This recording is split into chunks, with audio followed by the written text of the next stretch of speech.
উত্তরণ সমাজ কল্যাণ পরিষদ, উত্তর মঙ্গলকান্দি, বক্তার মুন্সি, সোনাগাজী, ফেনীর উদ্যোগে আয়োজিত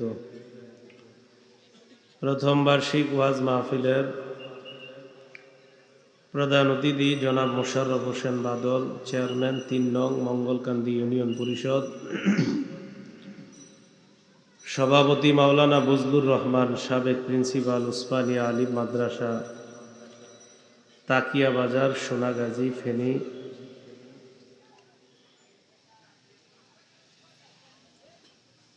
মাহফিলে উপস্থিত হযরত উলামায়ে কেরাম,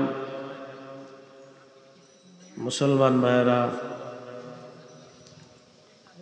পর্দার আড়ালে অবস্থানরতা মা বোনেরা, আল্লাহ পাক রব্বুল আলামিনের দরবারে শুকরিয়া আদায় করছি, আল্লাহ আমাদেরকে এই ওয়াজ মাহফিলে উপস্থিত হওয়ার তৌফিক দান করেছেন বলে আলহামদুলিল্লাহ।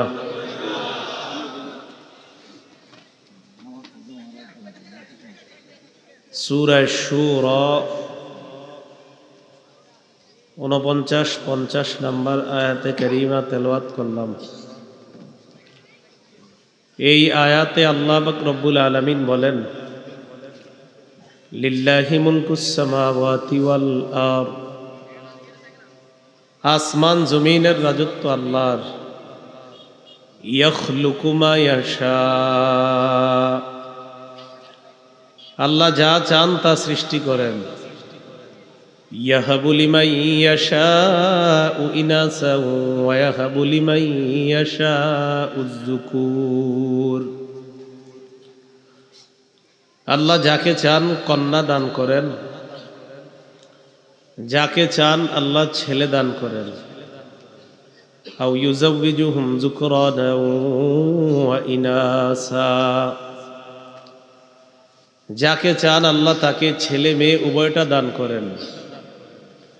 ওয়া ইয়াজআলু মান ইয়াশাউ আকীমা,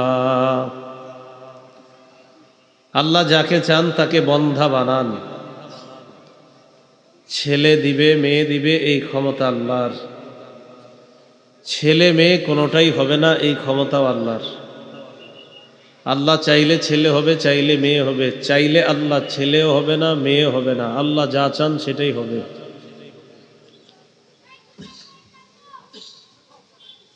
ছেলে হোক মেয়ে হোক, এটা আল্লাহর পক্ষ থেকে নেয়ামত, শুকরিয়া আদায় করা। মুসলিম শরীফের 2999 নম্বর হাদিসের বর্ণনা, قال رسول الله صلى الله عليه وسلم عجبا لأمر المؤمن إن أمره كله خير। রাসূলুল্লাহ সাল্লাল্লাহু আলাইহি ওয়াসাল্লাম ইরশাদ করেন, ইমানদারের জীবনটা বড় আশ্চর্য। ইমানদারের প্রত্যেকটা বিষয় খুবই আশ্চর্য। তার জীবনের প্রত্যেকটা বিষয় কল্যাণ আর কল্যাণ। রাসূল বলেন, ইমানদারের জীবনের বিষয়টা আশ্চর্য। তার জীবনে দুঃখ আসুক, এটাও তার জন্য কল্যাণ। তার জীবনে যদি সুখ আসে, এটাও তার জন্য কল্যাণ। সুখ আসলে কল্যাণ, দুঃখ আসলে কল্যাণ, এটা কিভাবে? ইন আসাবাতহু সাররা ফাশাকারা ফাকানা খায়রান লাহ, মুমিনের জীবনে যদি সুখ আসে, মুমিন শুকরিয়া আদায় করে। এই শুকরিয়া আদায় মুমিনের জন্য কল্যাণকর হয়ে যায়। ওয়া ইন আসাবাতহু দাররা ফাসাবারা, মুমিনের জীবনে যদি বিপদ আসে, মুমিন ধৈর্য ধারণ করে। এই ধৈর্য ধারণ মুমিনের জন্য কল্যাণকর হয়ে যায়। সুখ আসলে শুকরিয়া আদায় করে, এটাও কল্যাণ।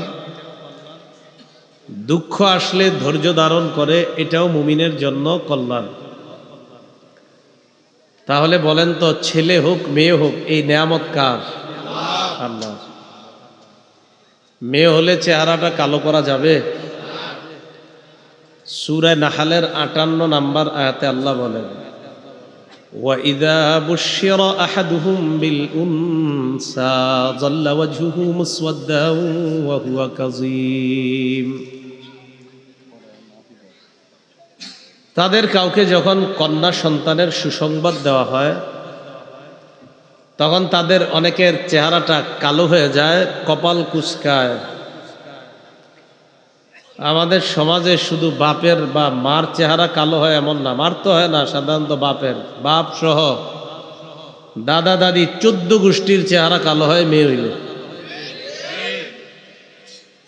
কন্যা সন্তান যদি হয়, কিছু মানুষের চেহারা কালো হয়, আল্লাহ বলেন এমন কালো হয়।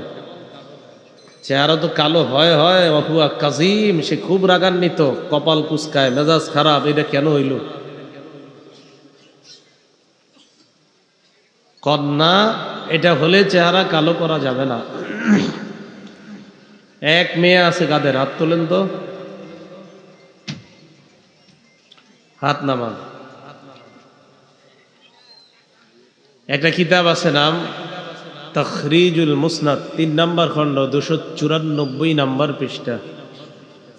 ক্বালা রাসূলুল্লাহ সাল্লাল্লাহু আলাইহি ওয়াসাল্লাম, মান বুলিদাত লাহু ইবনাতুন ফালাম ইয়াইদহা ওয়ালাম ইহিনহা ওয়ালাম ইউসির ওয়ালাদাহু আলাইহা। যার একটা কন্যা সন্তান হয়, এই কন্যাকে সে যদি জীবন্ত কবর না দেয়, কন্যা বলে যদি অবজ্ঞা না করে, আমার কন্যা হয়েছে এই কন্যা বলে যদি অবজ্ঞা না করে, ওয়ালাম ইউসির ওয়ালাদাহু আলাইহা, এবং সে যদি তার ছেলেকে কন্যার উপর প্রাধান্য না দেয়, তার ছেলেও আছে মেয়েও আছে, কিন্তু ছেলেটারই বেশি আদর করে, মেয়েটারই বেশি আদর করে না, তো বিষয়টা যদি এমন হয় যে যার কন্যা হয় এই কন্যাকে সে জীবন্ত কবর দেয় না, কন্যা বলে অবজ্ঞা করে না, কন্যার উপর ছেলেকে বেশি প্রাধান্য দেয় না, নবীজি বলেন ইল্লা আদখালাহুল্লাহু বিহাল জান্নাহ, এই এক কন্যার কারণে আল্লাহ ওই বাপকে জান্নাত দান করবে। কন্যা 2 জন আছে, কাদের দেখি হাত নামান। তিরমিজি শরীফের 1914 নম্বর হাদিসের বর্ণনা, ক্বালা রাসূলুল্লাহ সাল্লাল্লাহু আলাইহি ওয়াসাল্লাম, মান আলা জারিয়াতাইন দাখালতু আনা ওয়া হুয়াল জান্নাহ কাহাতাইন। নবী বলেন, কেউ যদি 2 জন কন্যা লালন পালন করে, আমি এবং 2 কন্যার অভিভাবক এইভাবে জান্নাতে প্রবেশ করব। তাহলে 2 কন্যার অভিভাবকরা খুশি নি? 3 কন্যা আছে, কাদের? আপনারও মাশাআল্লাহ, তো কাজ হয়ে গেছে।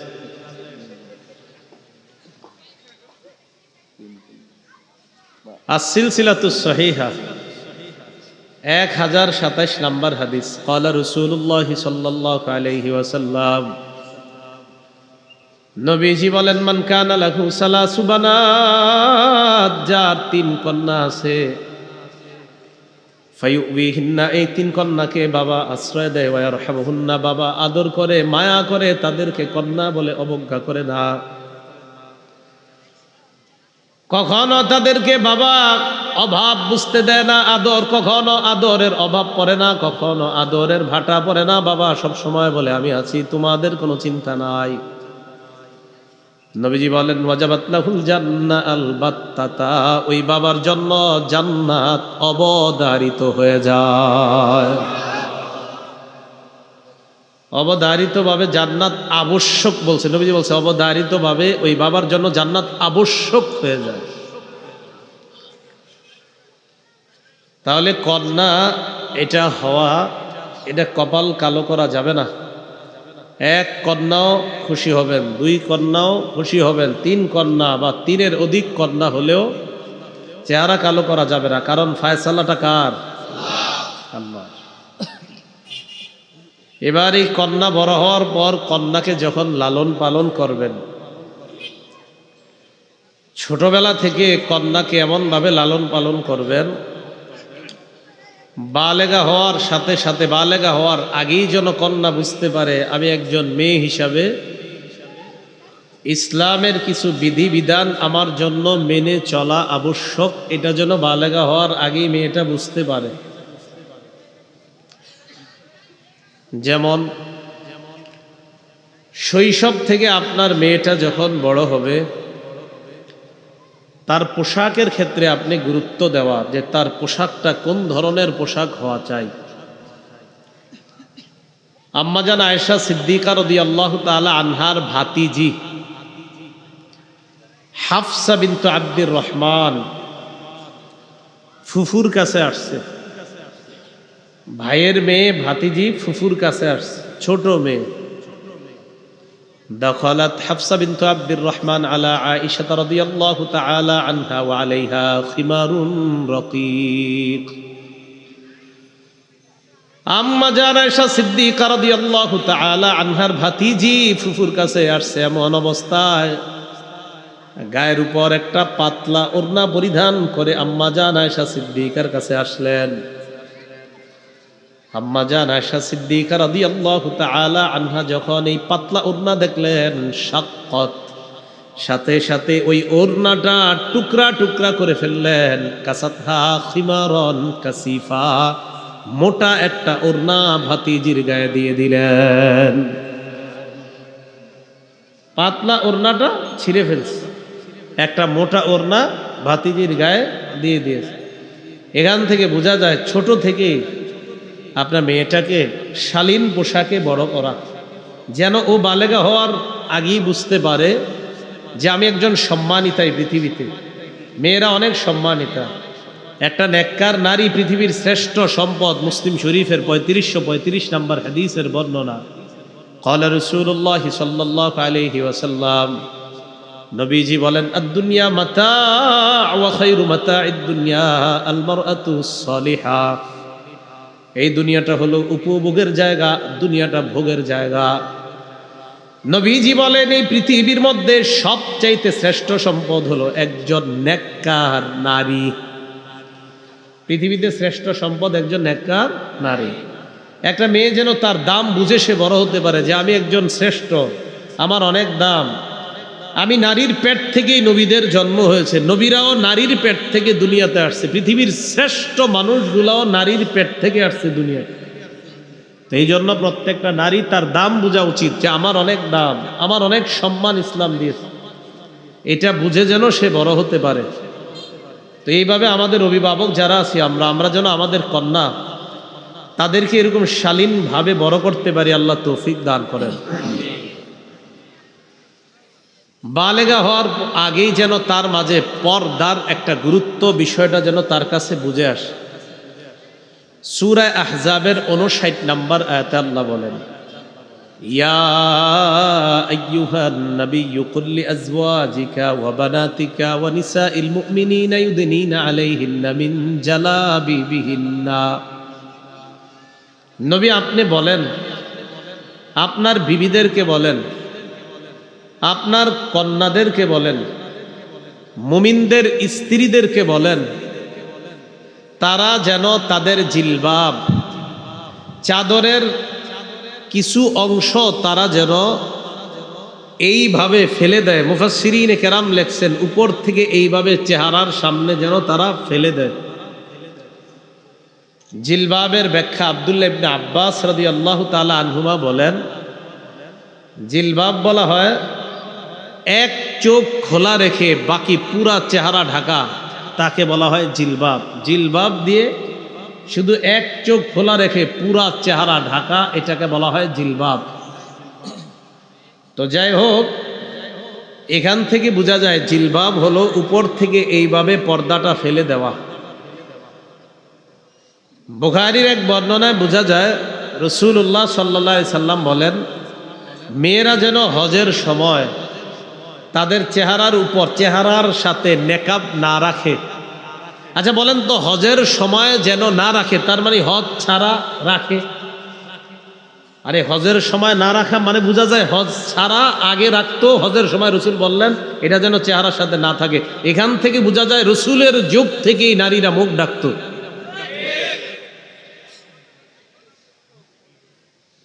তো যাই হোক, আমাদের মা বোনদের এই উদ্দেশ্য কিন্তু এটা না যে হজের সময় মা বোনদের চেহারা অন্য পুরুষ দেখতে পারবে না, হজেও অন্য পুরুষ তার চেহারা দেখতে পারবে না। মেয়েদের জন্য হজে কিভাবে চেহারার উপর কাপড় রাখতে হবে সিস্টেম তো মাশাআল্লাহ এখন সুন্দর করে আসছে। আম্মাজান আয়েশা সিদ্দিকা নিজে ব্যাখ্যা দিয়েছেন যে চেহারার সাথে কাপড় রাখা যাবে না, হজের অর্থ এই না যে যে কোনো পুরুষ আমাদেরকে দেখতে পারবে। আম্মাজান বলেন, হজের সফরে যখন নবীর সাথে আমরা থাকতাম, নবীর সাথে যখন হাঁটতাম, অন্য কোনো পুরুষ আসার আগে আমরা চেহারার উপর তাড়াতাড়ি কাপড় ফেলে দিতাম। তো এখান থেকে কি বোঝা যায়, আমার যার সাথে দেখা দেওয়া জায়েজ আছে তার সামনেই আমি চেহারা খোলা রাখতাম, যার সাথে দেখা দেওয়া জায়েজ নাই তাদেরকেও নবীর কাছে আসলে আমরা তাড়াতাড়ি চেহারার উপর কাপড় ফেলে দিতাম। তো বুঝাইতে চাইলাম আমাদের মা বোনরা যেন এই শিক্ষায় বড় হয় যে পর্দা মানি সম্পূর্ণ চেহারা সহ একটা মেয়ে তার পুরা শরীর ঢেকে রাখা, বালেগা হওয়ার পর এটা পর্দা। বেপর্দার কারণে ক্ষতিটা হবে কি? যদি বলেন হুজুর পর্দা না করলে সমস্যা কি, শুধু যদি আপনি পুরা শরীর পর্দা করে শুধু চেহারা খোলা রাখেন আর বলেন চেহারা খোলা রাখলে সমস্যাটা কি? আচ্ছা আমাকে বলেন তো আপনারা, যদি কোনো ছেলে কোনো মেয়েকে বিয়ে করতে যায় কি দেখে গিয়ে? তো চেহারা আবার ওইখানে গিয়ে দেখা দরকার কি? রাস্তায় দেখলেই তো হয়ে যায়। আলাদা আনুষ্ঠানিকভাবে মেয়ের বাপের বাড়িতে গিয়ে ছেলে তার চেহারা দেওয়া কেন দরকার? বোঝা যায় সাময়িক সময়ের জন্য একটা ছেলে একটা মেয়েকে বিয়ে করবে বলে ওই মুহূর্তের জন্য চেহারা দেখাটা ইসলাম বৈধ করেছে, ওই মুহূর্ত ছাড়া অন্য সময় চেহারা ঢাকাটাই ফরজ। না তো আর এইভাবে আনুষ্ঠানিকভাবে দেখার দরকার ছিল না। রাস্তায় দেখে বসবে, আব্বারে গিয়ে বলে দিবে আব্বা ওই চা দোকানের সামনে দেখছি একজন, এর বিয়ে করাই দেন, শেষ।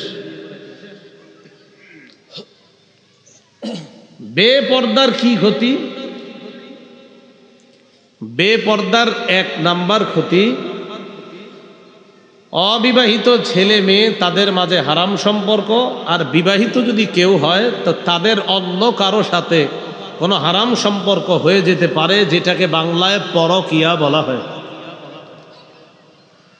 হারাম সম্পর্কে দরজা খুলে যায় বেপর্দার কারণে। বেপর্দার এক নাম্বার ক্ষতি, হারাম সম্পর্কের দরজা খুলে।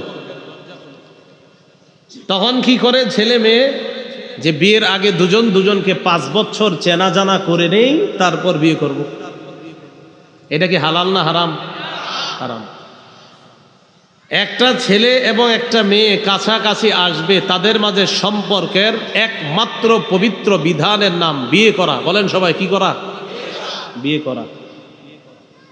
সহিহ বুখারীর 5063 নম্বর হাদিসের বর্ণনা।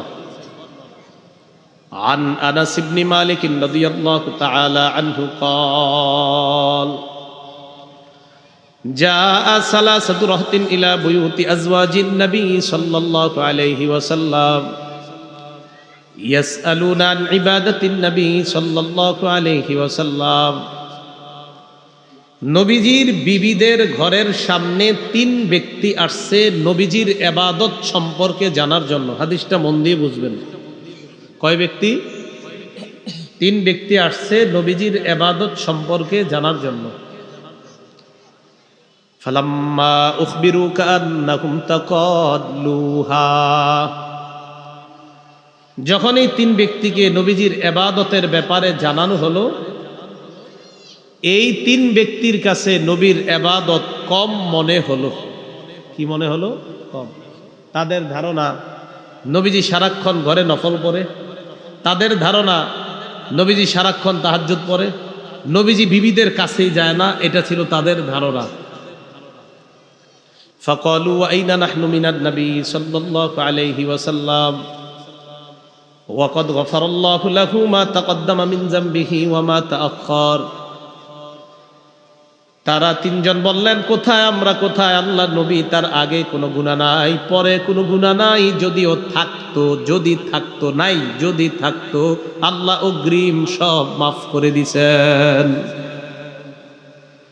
নবীজির এত ইবাদতের দরকার নাই, এটা তাদের বক্তব্য। ফাকালা আহাদুহুম আম্মা আনা ফাইন্নী উসাল্লিল লাইলা আবাদা ওয়ালা আরকুদু।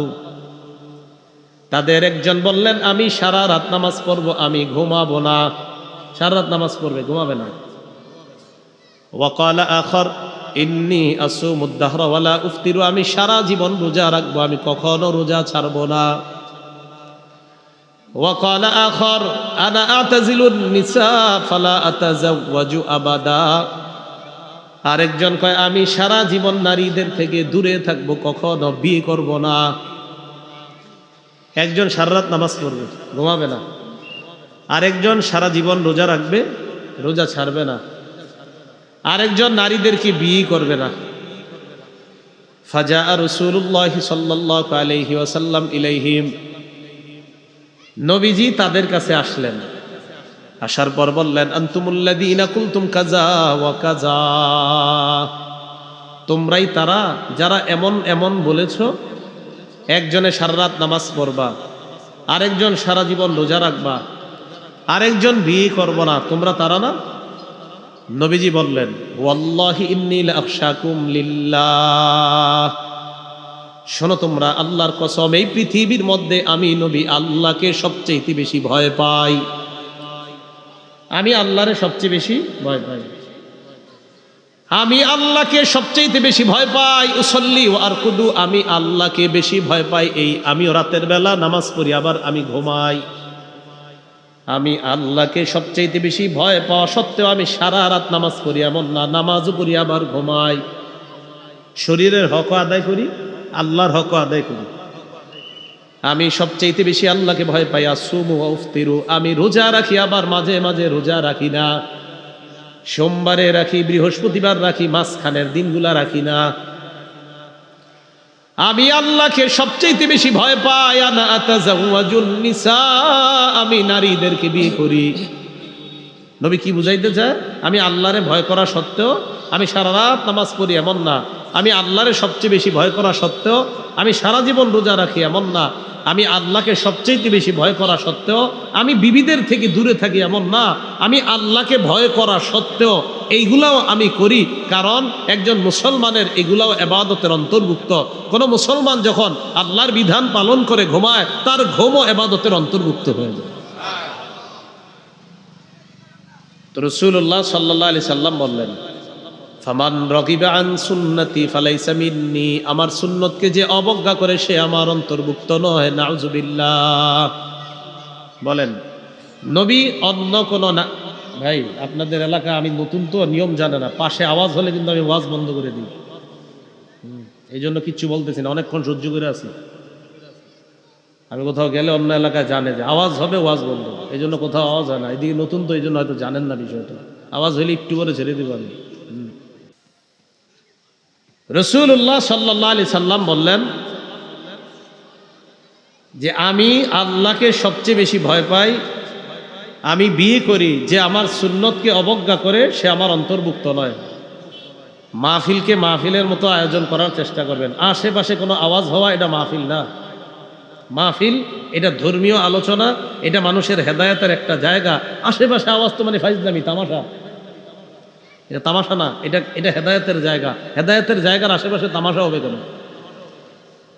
এই কথাগুলো মাথায়, এটা আমি বলে আসছি বলে এমন না। যেই আসুক, যেই আলোচকই আসেন, এইভাবে আশেপাশে তামাশা হবে এরকম হবে না। কিন্তু এটা মাহফিলের সৌন্দর্যতা না, এটা হেদায়েতের জায়গা তখন আর থাকে না। হেদায়েতের পরিবেশ হেদায়েতের মতো হওয়া দরকার, ঠিক না? জি। এখন বলেন তো, রাসূলুল্লাহ সাল্লাল্লাহু আলাইহি সাল্লাম আমাদের আম্মা জানদের সাথে যে সম্পর্কে আবদ্ধ হয়েছেন একটা বিধানের মাধ্যমে, বিধানটার নাম কি? বিয়ে।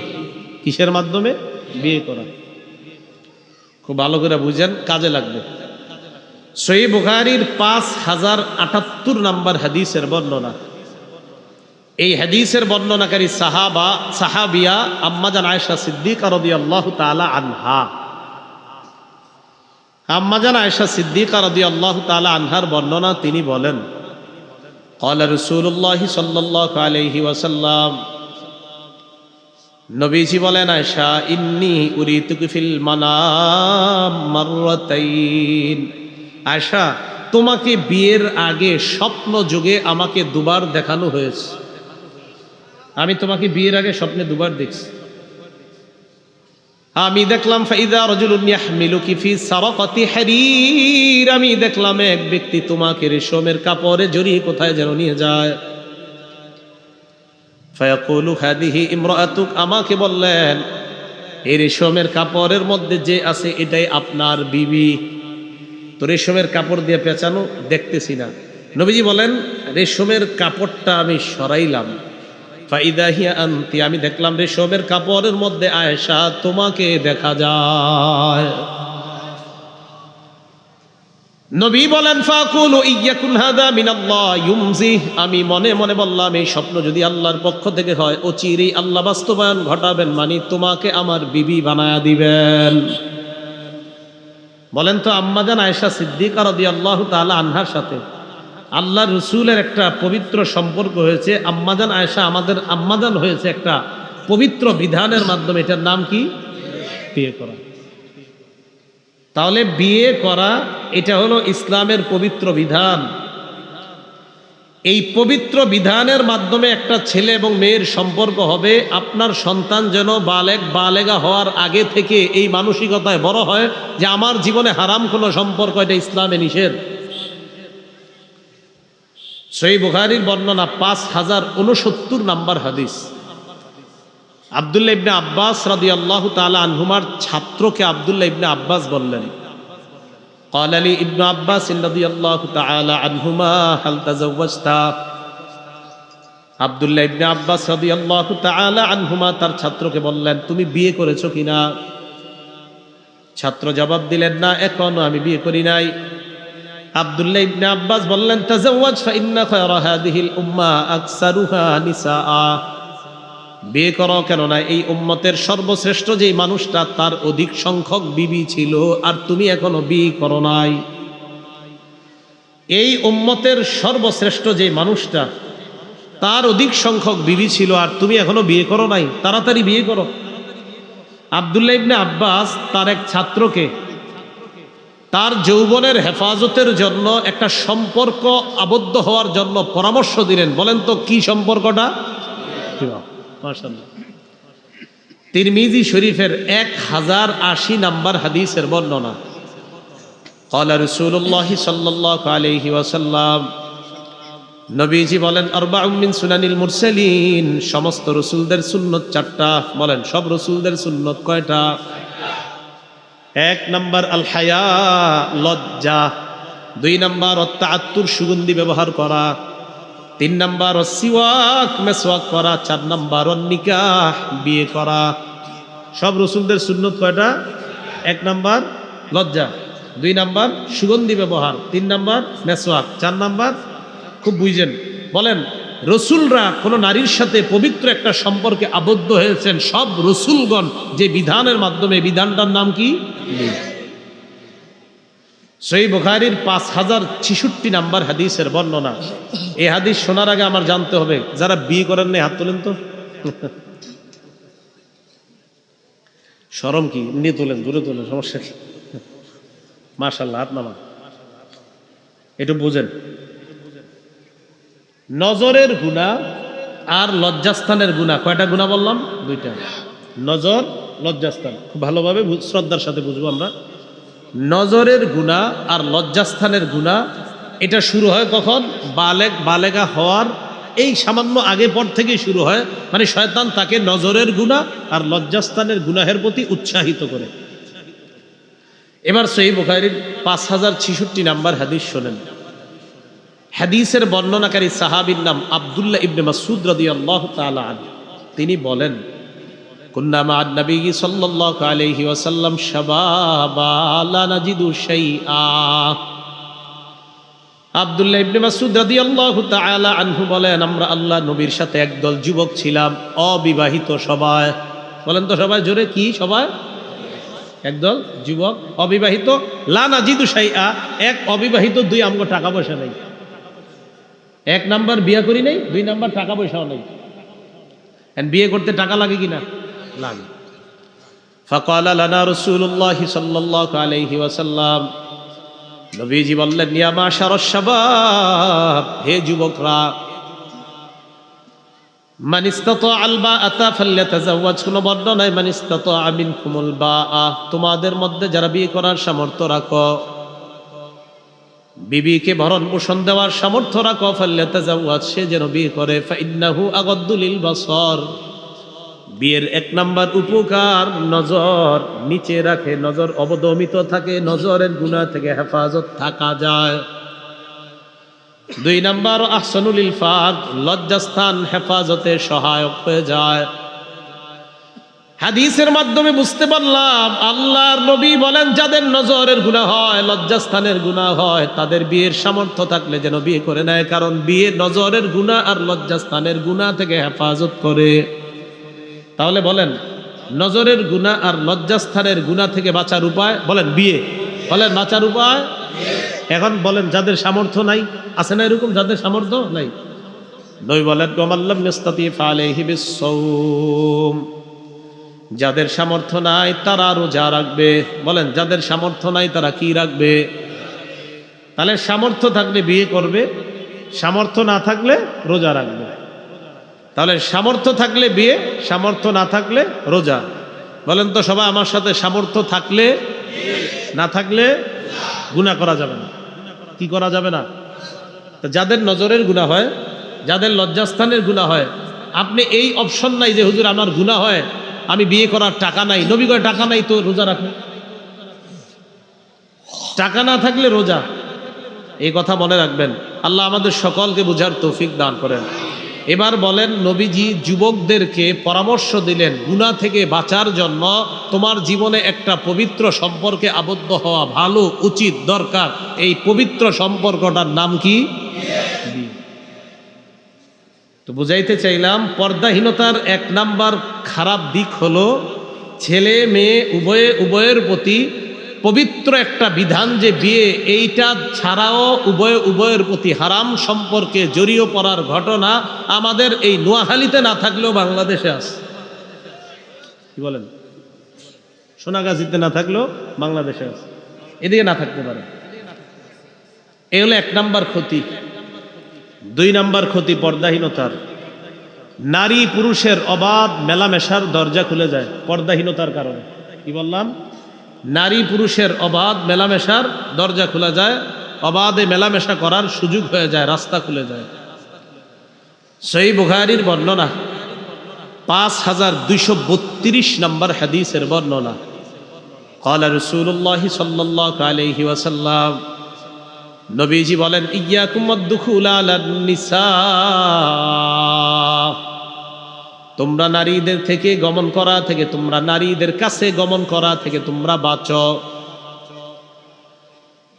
ফাকালা রাজুলুম মিনাল আনসার, এক আনসারী দাঁড়িয়ে বললেন ইয়া রাসূলুল্লাহ আফারাআইতাল হাম্মা, দেবরের ব্যাপারে আপনি কি বলবেন? আল্লাহ রাসূল বললেন আল হাম্মু আল মাউত, দেবর হলো মৃত্যু। বলেন দেবর মৃত্যু। বলেন সবাই। দেবর চিনেননি? স্বামীর ছোট ভাই যার বয়স 25, স্বামীর 25 বছরের ছোট ভাই ভাবিরে ফোন দিয়ে বলে ডাক্তারের কাছে যাও, কাকে নিয়ে যাবো? আপনি আসেন তারপর যাই। তোমার ছোট ভাইরে নিয়ে যাও। ছোট ভাই মানে দেবর, দেবরের বয়স 25, এটা কি ছোট ভাই? রাসূলুল্লাহ সাল্লাল্লাহু আলাইহি সাল্লাম বললেন দেবর মৃত্যু। আপনি মানেন আর না মানেন, এখানে আপনার বেশি যাতায়াত যদি হয়, দেবরের সাথে সাক্ষাৎ বেশি হয়, তার মানে আপনি মরণের মধ্যে পা দিচ্ছেন ভাবিরা। এটা রাসূল, আপনি ঠিক বললেও ঠিক, না বললেও ঠিক, কারণ রাসূল বলছে। কে বলছে? সেখানে আপনারা ঠিক না ঠিক বলার কিছু আসে যায় না। নবীজি বলছে, এটাই সঠিক। রাসূল বলছেন দেবর মৃত্যু। অনেক মা বোন আছে যারা বাহিরে পর্দা করে মাশাআল্লাহ, কিন্তু ঘরে দেবরের সাথে সাক্ষাৎ দেয়। রাসূল বলছেন আরে মরণের সাথেই তো তুমি সাক্ষাৎ করছো। সহিহ বুখারীর বর্ণনা 5233 নম্বর হাদিস। ক্বালা রাসূলুল্লাহ সাল্লাল্লাহু আলাইহি ওয়াসাল্লাম, নবীজি বলেন লা ইয়াখলুয়ান্না রাজুলুন বিইমরাআ ইল্লা যু মাহরাম, কোন বর্ণনা ইল্লা মা জি মাহরামিন, কোন পুরুষ কোন নারীর সাথে একান্তে সাক্ষাৎ করবে না মাহরাম ছাড়া। মাহরাম ছাড়া কোন পুরুষ কোন নারীর সাথে একান্তে সাক্ষাৎ করবে না। মাহরাম ছাড়া নারীর স্বামী থাকতে হবে, না হয় ভাই থাকতে হবে, এমন কেউ থাকতে হবে, না হয় বাপ থাকতে হবে। ডাক্তারের চেম্বারে যখন যান, কোথায় যান? কথার কথা, হসপিটালে যখন যান, হসপিটালে আপনি আপনার বিবিকে একা পাঠায়েন না, আপনি সাথে যান, ভাইরে পাঠায়েন, না পারলে বাপেরে পাঠায়েন। আপনি যাওয়াই ভালো, আপনি স্বামী আপনি যাওয়াই ভালো। এরপরে যদি ডাক্তার সাহেব বলে যে স্বামীর ভিতরে ঢোকার অনুমতি নেই, আপনি সাথে সাথে বলবেন স্ত্রীর জন্য যদি ভিতরে প্রবেশের অনুমতি আমার না থাকে তো আপনার আছে? স্বামীর না থাকলে আছে টাকার আমারে বলেন। রসুল বলেছেন নারী পুরুষ একান্তে কথা বলবে না, এটা রসুলের নির্দেশনা মানতেই হবে আপনার। মাহরাম ছাড়া নারী পুরুষ একান্তে কথা বলবে না। রসুল বলেন না ইয়াখলুয়ান্না রাজুলুন বিইমরাআ ইল্লা কানা সালিসাহুমা শাইতান। একটা ছেলে একটা মেয়ে একটা নারী একটা পুরুষ যখন একান্তে কথা বলে তাদের মাঝে তৃতীয় জন শয়তান। তাহলে বেপরদার কারণে কি খুলে যায় বলেন তো? নারী পুরুষের অবাধে মেলামেশার রাস্তা খুলে যায়। 3 নাম্বার ক্ষতি, বেপরদার কারণে অন্য কোনো পুরুষের দৃষ্টি অপব্যবহার করার রাস্তা খুলে যায়। কি ব্যবহার? দৃষ্টির, যেখানে দৃষ্টি রাখা দরকার সেখানে না রাখা গুনাহের কোথাও রাখার দরজা খুলে যায় বেপরদার কারণে। এটা 3 নাম্বার ক্ষতি। এটা কেমন? একটা পুরুষ তার দৃষ্টি দিয়ে দেখবে মাকে, বোনকে, কন্যাকে, বিবিকে দেখবে, সে তাদেরকে না দেখে যখন অন্য কাউকে দেখবে এটা তার জন্য হারাম। শুধু হারাম না, রাসূলুল্লাহ সাল্লাল্লাহু আলাইহি সাল্লাম ওই চোখকে বলছে ব্যভিচারী চক্ষু, জিনাকারী চক্ষু বলছে হাদিসে। কি চক্ষু? জিনাকারী চোখ বলছে হাদিসে। আবু দাউদ শরীফের 4173 নম্বর হাদিসের বর্ণনা। ক্বালা রাসূলুল্লাহ সাল্লাল্লাহু আলাইহি ওয়াসাল্লাম, নবীজি বলেন কুল্লু আইনিন জানিয়া, সকল কুদৃষ্টি জিনাকারী। বলেন সবাই, সকল কুদৃষ্টি জিনাকারী। ওয়াল মারআতু ইযা ইসতাতারাত ফামাররাত বিল মাজলিসি ফাহিয়া কাযা ওয়া কাযা ইয়ানি জানিয়া। নবী বলেন কোন নারী যখন সুগন্ধি ব্যবহার করে অন্য কোনো পুরুষের সামনে দিয়ে যায়, সুগন্ধি ব্যবহার করে যখন কোনো মজলিসের পাশ দিয়ে যায়, 4 জন চা খাইতেছে তাদের সামনে দিয়ে যায়, তাদের নাকের মধ্যে যদি ওই নারীর শরীরের ঘ্রাণ চলে যায়, আল্লাহ নবী বলেন এই নারী এমন এমন, এই নারী ব্যভিচারিণী নারী। রাসূল এই নারীকে ব্যভিচারিণী নারী বললেন।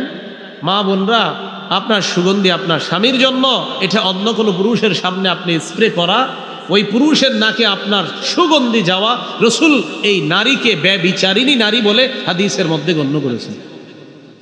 আল্লাহ হেফাজত করেন, আল্লাহ আমাদের সমাজকে হেফাজত করে। তাহলে 3 নাম্বার, দৃষ্টি অপব্যবহারের দরজা খুলে যায়। বিসমিল্লাহ। আল্লাহুম্মা লাকাল হামদু ওয়া লাকাশ শুকর। 4 নাম্বার, বেপরদার কারণে অবৈধ কথা বলার দরজা খুলে যায়। কি কথা বলার? অবৈধ কথা। অবৈধ কথা কি? যার সাথে আপনার কথা বলা হারাম, বেপরদার কারণে তার সাথে এত ঘনিষ্ঠ হয়ে যান, এক পর্যায়ে ঘন্টার পর ঘন্টা সরাসরি হোক, রেস্টুরেন্টে বসে হোক, আর রাতে মোবাইলের আলাপনের মাধ্যমে হোক, হাজার হাজার মিনিট সেকেন্ড নষ্ট হওয়ার নজির এই এলাকায় না থাকলেও পৃথিবীতে আছে। এটা হলো বেপরদার 4 নাম্বার ক্ষতি। এবার রাসূলের হাদিস নেন। আমার রাসূল শ্রেষ্ঠ বিজ্ঞানী, হাদিস শুনলে বুঝবেন। সহিহ বুখারীর 6243 নম্বর হাদিসের বর্ণনা। ক্বালা রাসূলুল্লাহ সাল্লাল্লাহু আলাইহি ওয়াসাল্লাম, নবীজি বলেন আল আইনানি তাজনিয়ান, 2 চোখ জিনা করে। 2 চোখ জিনা করে। ফাজিনাহুমা আন-নাজ, 2 চোখের জিনা হলো দেখা, যাকে দেখা হারাম তাকে দেখা 2 চোখের জিনা। যাকে দেখা হারাম তাকে, যাকে দেখা হারাম তাকে দেখা, এটা কি? 2 চোখের, সবাই বলেন 2 চোখের। সরাসরি কাউকে দেখা যদি 2 চোখের জিনা হয়, নাটক সিনেমায় তাকে দেখা এটাও কি হবে? জিনা হবে।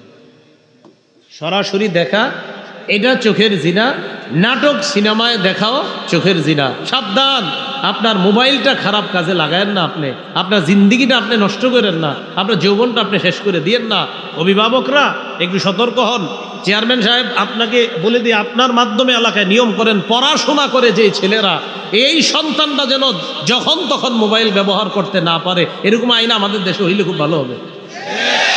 পড়াশোনা করে অন্তত যারা, তাদের নজরদারি করা দরকার। অভিভাবকরা, অভিভাবক মনে করে যে আমার সন্তানটা মনে হয় দরজা লাগায় ভিতরে তাহাজ্জুদ পড়ে, জানেও না সে যে মোবাইলের মাধ্যমে তার জীবনটাই নষ্ট করে দিচ্ছে, এটা অভিভাবকরা জানে না। আরে কত সহজ সরল মানুষ, কত খেটে কত কষ্ট করে সন্তানের জন্য টাকা পয়সা কামাই করে, এই বাপ জানেও না আমার সন্তান কিভাবে শেষ হয়ে যাচ্ছে।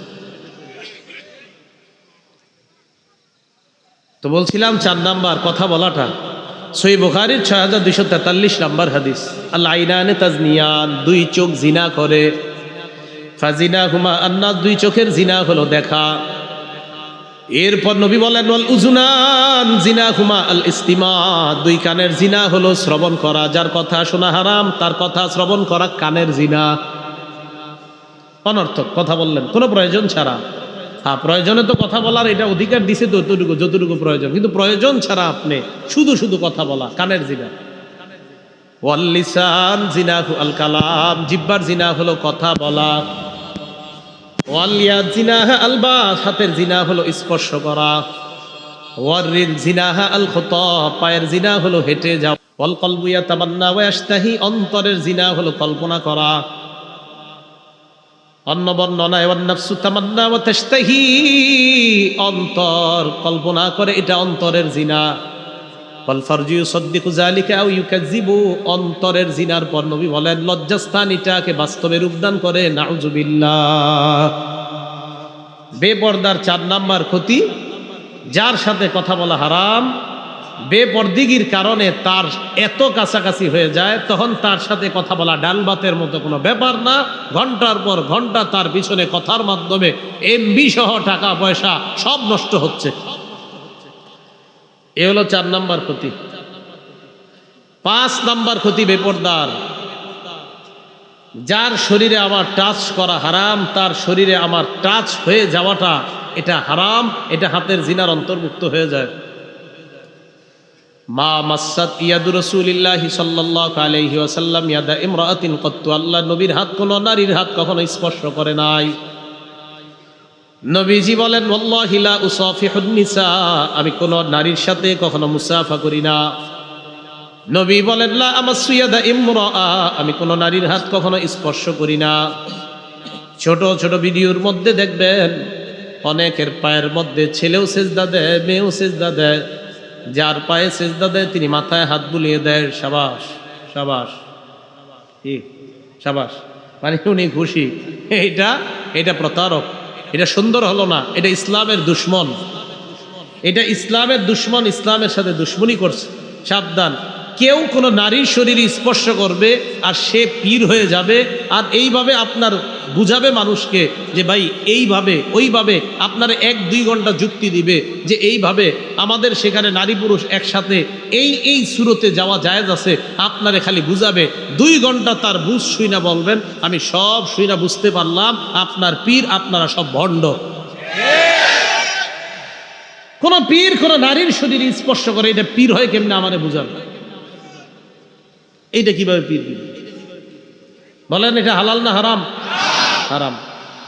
তাহলে বেপর্দা অবৈধভাবে কোনো নারীর শরীরে স্পর্শ করার দরজা খুলে দেয়, তখন এটা তারা কোনো গুনাহ মনে করে না, এটা হারাম, এটা বেপর্দা।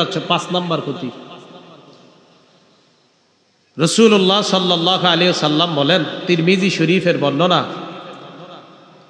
1173 নাম্বার হাদিসের মধ্যে নবীজি বলেন قال رسول الله صلى الله عليه وسلم المرأة عورة فإذا خرجت استشرفها الشيطان। নবীজি বলেন নারী হলো আবৃত বস্তু, নারী ঢেকে রাখার জিনিস, নারীকে ঢেকে রাখতে হয়। ঢেকে রাখার জিনিসটা যখন ঢাকনা ছাড়া বের হয়, পর্দা ছাড়া বের হয়, ইস্তাশরাফাহাশ শাইতান, শয়তান এই নারীকে অন্য পুরুষের চোখে আকর্ষণীয় রূপে উপস্থাপন করে দেয়। নাউজুবিল্লাহ। নারী পর্দা করতে হয়, নারী ঢেকে রাখতে হয়। নারী যখন ঢাকনা ছাড়া পর্দা ছাড়া বের হবে, অন্য পুরুষের সামনে শয়তান তাকে আকর্ষণীয় রূপে উপস্থাপন করে দেয়। নাউজুবিল্লাহ। বেপর্দার 6 নাম্বার ক্ষতি। অনেক বিবাহিত নারী আছে, তাদের স্বামী হয়তো প্রবাসে থাকে। কোথায় থাকে?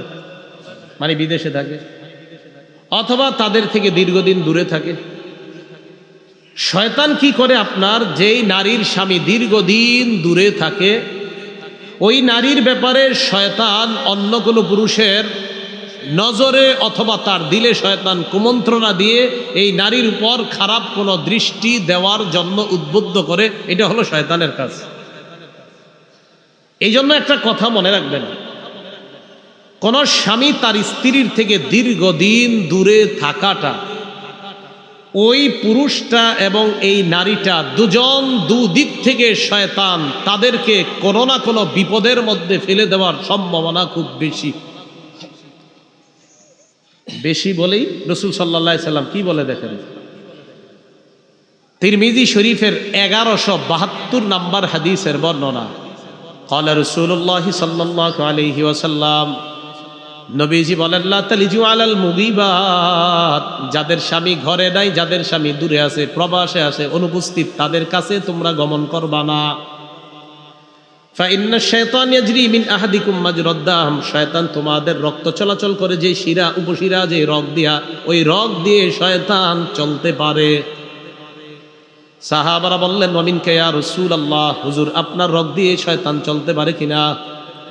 নবীজি বললেন, ওয়া মিন্নি, আমার রক্ত চলাচল করে যেই জায়গা দিয়ে ওই জায়গায় শয়তান চলতে পারে। ওয়ালাকিন্নাল্লাহ আ'আনানি ফাআসলাম, শয়তানের মোকাবেলায় আল্লাহ আমাকে সাহায্য করে, তাই আমি নবী নিরাপদ থেকে যাই। তাহলে শয়তান রগের শিরা উপশিরা, রক্তের শিরা, রক্ত চলাচল করে যেই দিক দিয়ে, এই জায়গা দিয়ে শয়তান চলে।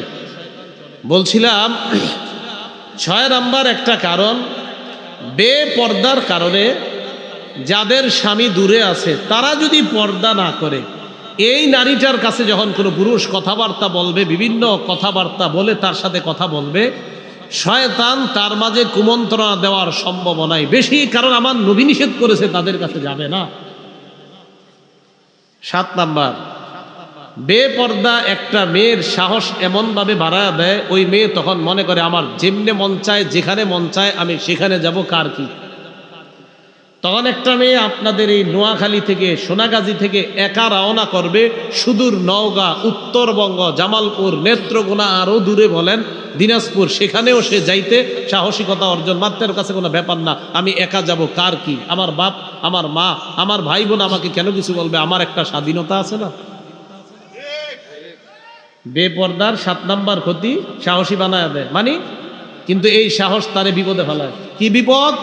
যখন আপনার একা একা সফর করার পর এরপর পেপারের মধ্যে আসে একটি মেয়েকে 4 জন যুবক একা পেয়ে ওই মেয়ের সাথে যা যা করেছে সব পেপারের মধ্যে তখন লেখা হয়। তো সাহসিকতার লাভ হইল কি? মুসলিম শরীফের 3163 নম্বর হাদিসের বর্ণনা। ক্বালা রাসূলুল্লাহ সাল্লাল্লাহু আলাইহি ওয়াসাল্লাম, নবীজি বলেন, লা তুসাফিরিল মারআ ইল্লা মা'জি মাহরামিন, কোন নারী মাহরাম ছাড়া সফর করবে না। নবীজি বললেন, নারী মাহরাম ছাড়া সফর করবে না। আমার নবীর নিষেধ মানার মধ্যেই কল্যাণ, আমার নবীর নিষেধ মানার মধ্যেই কল্যাণ। বলেন সবাই, নবীর নিষেধ মানার মধ্যেই, নবীর নিষেধ না মানার মধ্যে হাজারো অকল্যাণ। নবীর নিষেধ মানার মাঝেই কল্যাণ, না মানার মাঝে হাজারো অকল্যাণ, হাজারো বিপদ। মাথায় রাখবেন। 8 নাম্বার ক্ষতি বেপর্দার। কোনো মেয়ে যখন বেপর্দার পরিবেশে বড় হবে, সে মনে করবে আমার যেই পোশাক মন চায় আমি সেই পোশাক পরব, এতে কার কি। ভাই বাপ কাউরে কেয়ার করবে না, ভাইয়েরে মুখের উপর বলে দিবে আমার জীবন আমার, এতে তুমি কথা বলার, তুমি নাক গলানোর কে? এই জন্য রাসূল সাল্লাল্লাহু আলাইহি সাল্লাম কি বলছে দেখেন, নবীজি কয় 2 শ্রেণীর জাহান্নামীদেরকে আমি দেখি নাই। কয় শ্রেণী? 2 শ্রেণীর জাহান্নামী নবীজি দেখে নাই। হাদিস শোনার পর আপনারা বললেন আপনারা দেখছেন কিনা, কিন্তু নবী দেখে নাই। মুসলিম শরীফের বর্ণনা। ক্বালা রাসূলুল্লাহ সাল্লাল্লাহু আলাইহি ওয়াসাল্লাম, নবীজি বলেন, সিনফানি মিন আহলিন নার লাম আরাহুমা, 2 শ্রেণীর জাহান্নামী আমি দেখি নাই। 1 নাম্বার, কওমুন মাহুম সিয়াতুন কাযনাবিল বাকার, এমন একদল মানুষ যাদের সাথে গরুর লেজের মতো চাবুক থাকবে, ইয়াদরিবুনা বিহান নাস, এই চাবুক দিয়ে, এই লাঠি দিয়ে মানুষের উপর জুলুম করবে, নির্যাতন করবে। এই 1 নাম্বার জাহান্নামী, তাদেরকে আমি দেখি নাই। নবী বলেন, আরেক শ্রেণীর জাহান্নামী আমি দেখি নাই, নিসাউন কাসিয়াত আরিয়াত মুমিলাত মাইলাত, আরেক শ্রেণীর জাহান্নামী তারা হলো নারী সম্প্রদায়, যারা এমন পোশাক পরে, পোশাক পরার পরেও তারা অর্ধালুঙ্গ। পোশাক পরার পরেও, আসলে আরিয়াত মানে উলঙ্গ। আরিয়ত মানে কি? আমি অনুবাদ করলাম অর্ধালুঙ্গ, পোশাক একটু তো থাকে, এই জন্য বললাম অর্ধালুঙ্গ। অর্ধালুঙ্গ মানে একদম উলঙ্গের কাছাকাছি, কিন্তু আরিয়াত মানে হলো উলঙ্গ, বিবস্ত্র বলছেন নবীজি। মানে সে মানে এই পোশাক পরা না পরা রাসূল একই বলছেন। তো কেমন পোশাক? মুমিলাত, যেই পোশাকে অন্য পুরুষকে আকৃষ্ট করে। মা ইলাত, নিজে অন্য পুরুষের দিকে আকৃষ্ট হয়। রুউসুহুন্না কাসনিমাতিল মুক্তিল মা ইলা, এই নারীর মাথার চুলের খোপাগুলা এমন দেখলে মনে হবে হেলে পড়া উটের কুজির মতো দেখা যায়। লা ইয়াদখুলনাল জান্নাহ, এরা জান্নাতে যাবে না। ওয়ালা ইয়াজিদনা রিহাহা, এরা জান্নাতের ঘ্রাণও পাবে না। বলেন, এরা জান্নাতে যাবে না, জান্নাতের ঘ্রাণও পাবে না। রাসূল বলছে এই শ্রেণীর জাহান্নামীদেরকে আমি দেখি নাই, যারা এমন নারী, এমন পোশাক পরবে, এমন আটো সাটো ছোট খাটো পোশাক পরবে, যেই পোশাক পরার কারণে নিজেরা অন্য পুরুষকে আকৃষ্ট করে, নিজেও অন্য পুরুষের দিকে আকৃষ্ট হবে। এই শ্রেণীর জাহান্নামীদেরকে আমি দেখি নাই, তবে আমার উম্মত দেখবে। এখন আমরাও অপেক্ষা আছি, ভবিষ্যতে এই জাতি আসবে দুনিয়াতে। এ হলো বেপরদার 8 নাম্বার ক্ষতি, যে আমার যেই পোশাক মন চায় আমি সেই পোশাক পরবো, কার কি বলার কিছু থাকবে না। বেপরদার 9 নাম্বার ক্ষতি, আমাদের মা বোনরা বিভিন্ন চ্যানেলে বিভিন্ন পোশাক দেখবে আর বলবে, পশ্চিমা অসভ্য পোশাক সে গ্রহণ করবে আর বলবে আমার মন চায় আমি কোন পোশাক পরবো, এতে কারো কোনো নাক গলানোর কিছু নাই। রাসূল বলেন, মান তাশাব্বাহা বিকওমিন ফাহুয়া মিনহুম, যে যাদের সাদৃশ্যতা অবলম্বন করবে সে তাদের অন্তর্ভুক্ত হয়ে যাবে, মানে তাদের সাথেই জাহান্নামী হবে। তাদের সাথে কি হবে? আচ্ছা, আমাদের বাঙালিদের চুলের কালার সাধারণত জন্মগতভাবে কি? কালো। বাঙালিদের চুলের কালার সাধারণত জন্মগতভাবে, কিছু দেশ আছে জন্মগতভাবে লাল হয়, সাদা হয়, কিন্তু আমাদের দেশে কি? কালো। এখন আমাদের দেশের কেউ যদি, সাধারণত আমাদের দেশের জন্মগত চুল হলো কালো, এই কালো চুল যদি লাল হয়, আমাদের দাদাদের লাল হইলে আমরা বলি দাদা বুড়া, আর দাদিদের লাল হইলে বলি দাদি উনি বুড়ি হয়ে গেছে, ওনার চুল লাল হয়েছে। আমাদের দেশে কম বয়সী অনেকের মাথার কালো চুল লাল দেখা যায় কিনা? আচ্ছা, আপনারা পুরুষরা যারা এই যারা হাত তুলছেন বিয়ে করেন নাই, আপনি যখন পাত্রী দেখতে যাবেন, যাওয়ার পরে যদি দেখেন এমন কোনো পাত্রী সামনে আসছে যার মাথার চুল লাল, তখন আপনি তাকে বলবেন, দাদি আপনার নাতনি কোথায়? কি বলবেন? দাদি আপনার। তো পাশে যে থাকবে উনি বলবে পাত্রী তো উনি, আপনি বলবেন ও আচ্ছা, আমি আসলে ভুল হয়ে গেছে, আমার দাদিরও চুল লাল, আমি ভাবছি ওনার চুল তো লাল, সেজন্য ভাবছিলাম এটা পাত্রীর দাদি। শরম লজ্জা থাকলে আর জীবনে চুল কালার করবে না। তাহলে রাসূলুল্লাহ সাল্লাল্লাহু আলাইহি সাল্লাম বললেন, মান তাশাব্বাহা বিকওমিন ফাহুয়া মিনহুম, যে যাদের সাদৃশ্যতা অবলম্বন করবে সে তাদের অন্তর্ভুক্ত হয়ে যায়। আল্লাহ হেফাজত করেন। নবীজি সাল্লাল্লাহু আলাইহি সাল্লাম বলেন, ইউশিকু আন তাদা আলাইকুমুল ইউশিকুল উমাম, কোন বর্ণনা ইউশিকু আন তাদা আলাইকুমুল উমাম কামা আন তাদা আল আকালাতু আলা কাসআতিহা, প্লেটের চারপাশে খাদকরা যেমন খাদ্যের জন্য একত্রিত হয়, সারা দুনিয়ার বেঈমানরা মুসলমানদেরকে ধ্বংস করার জন্য একত্রিত হবে। সাহাবারা বললেন, নমিন কিল্লাতিন ইয়াউমা ইজিন বিনা, হুজুর সেদিন কি আমাদের সংখ্যা কম হবে? নবী বললেন, না, আনতুম ইয়াউমা ইজিন কাসীর, তখন তোমাদের সংখ্যা হবে অনেক। ওয়ালাকিন্নাকুম তাকুনুনা গুসাআন কা গুসাইস সাইল, তবে তোমরা হয়ে যাবে প্লাবনে ভেসে যাওয়া খড়কুটার মতো তোমরা হবে। 2 কারণে। কয় কারণে? বলেন, সংখ্যা আমাদের কম হবে না বেশি? কিন্তু 2 কারণে আমরা প্লাবনে ভেসে যাওয়া খড়কুটার মতো হব। 1, হুব্বুদ দুনিয়া, দুনিয়ার ভালোবাসা। 2, কারাহিয়াতুল মাউত, মৃত্যুর প্রতি অনীহা। দুনিয়ার ভালোবাসা ঢুকলে নারী পুরুষ যে মন চায় এইভাবেই চলবে, কোনো কেয়ার করবে না, কারণ তার মৃত্যুর কোনো ভয় নাই, মৃত্যুর চিন্তা থাকবে না। নবী কয়, সংখ্যা বেশি হলেও যখন তোমার মাঝে ঢুকে যাবে, আমার যেমনে মন চায় দুনিয়াতে এমনি চলবো, মৃত্যুর কথা শুনলে বলবে না না না না, এটা ঘৃণিত জিনিস, মৃত্যুর প্রতি অনীহা, সে মরতেই চায় না, দুনিয়াতে নিজের মতো চলতে চায়। রাসূল বলেন, এই 2 অবস্থা যখন আসবে তখন বুঝতে হবে তোমাদের সংখ্যা বেশি হওয়া সত্ত্বেও তখন তোমরা প্লাবনে ভেসে যাওয়া খড়কুটার মতো হয়ে যাবে। রাসূল বলছে এই যুগটা আসবে। আপনারা বলেন তো, নবী বলছে আসবে, আপনারা বলেন আসবে না এসে গেছে? এসে গেছে। বলছিলাম বেপর্দার কারণে কি ক্ষতি বলেন? ছেলে কার নেয়ামত? মেয়ে কার নেয়ামত? মেয়ে হইলে চেহারা কালো করা যাবে? আবার মেয়েটাকে লালন পালন করতে হবে সভ্যভাবে, ইসলামী কৃষ্টি কালচারে, যেন এই মেয়েটার বেপর্দা আমাদের সমাজের আলোকিত যুবকরা যেন নষ্টের কারণ না হয়। আপনাদের এই এলাকার চেয়ারম্যান সাহেব, মাশাআল্লাহ, ওনার ব্যাপারে শুনছি উনি যথেষ্ট সহযোগিতা করেছে এই মাহফিল করার জন্য, এবং আন্তরিকতার সাথে উনি চেষ্টা মেহনত করে এরপরে অনুমতির ব্যবস্থা করে দিয়েছেন। আমি দোয়া করব, সবাই দোয়া করবেন, ওনার মাধ্যমে যেন ভবিষ্যতে আপনারা এই জাতীয় দ্বীনি প্রোগ্রাম আরও বেশি করাইতে পারেন। আল্লাহ তৌফিক দান করেন। এবং ওনার মাধ্যমে আর একটা আবেদন, এই এলাকাটা যেন এমন একটা সভ্য, আদর্শ, আলোকিত একটা সমাজ যেন উনি সহ আপনারা সবাই মিলে মিশে ছোট বড় গঠন করতে পারেন। আল্লাহ তৌফিক দান করেন। সামনে যারা আছেন 2 হাত তোলেন জোরে, এইভাবে টান টান করে নামায়েন না, আমি না বলা পর্যন্ত। তুলছেন? না তোলেন নাই তো, তুলছেন? আরে তুইলে জিও কইতে শরম করে, তুলছেন? তো এটা জিটা প্রথমবার বললে কি তুলছেন এইভাবে? এতক্ষণ যে আমি বয়ান করলাম, আপনাদের কি কিছু মনে হয় যে শিখছেন? এইটাও জোরে বলেন, শিখছেন? সেই শিক্ষার দাবি নিয়ে বলছি, হাত হাত এভাবে টান টান রাখেন। সেই শিক্ষার দাবি নিয়ে আমি আপনাদেরকে একটা দাবি জানাবো। দাবিটা ইনশাল্লাহ পালন করবেন তো সবাই? সবাই বলেন, জোরে বলেন, আরো জোরে। তাহলে কিছু শিখছেন, এটা হলো দাবি। না না, হাত হাত নামানো যাবে না, মাঝখানে অনেকে নামাই ফেলতেছে। দাবিটা মানার মতো, এরকম না যে এটা মানা যাবে না। মানবেন তো ইনশাল্লাহ? এই আমি এখন উঠে যাওয়ার পর কেউ উঠবেন না, হাত তুলবেন, কেউ উঠবেন না, ঠিক আছে তো ইনশাল্লাহ? জি, মুসাফার জন্য না, কেউ উঠবেন না, আলোচক বসবে, আলোচনা করবে। আপনাদের সাথে যেন জান্নাতে আবার দেখা হয় এই প্রত্যাশায়। আসসালামু আলাইকুম রহমতুল্লাহ ওয়া বারাকাতুহু।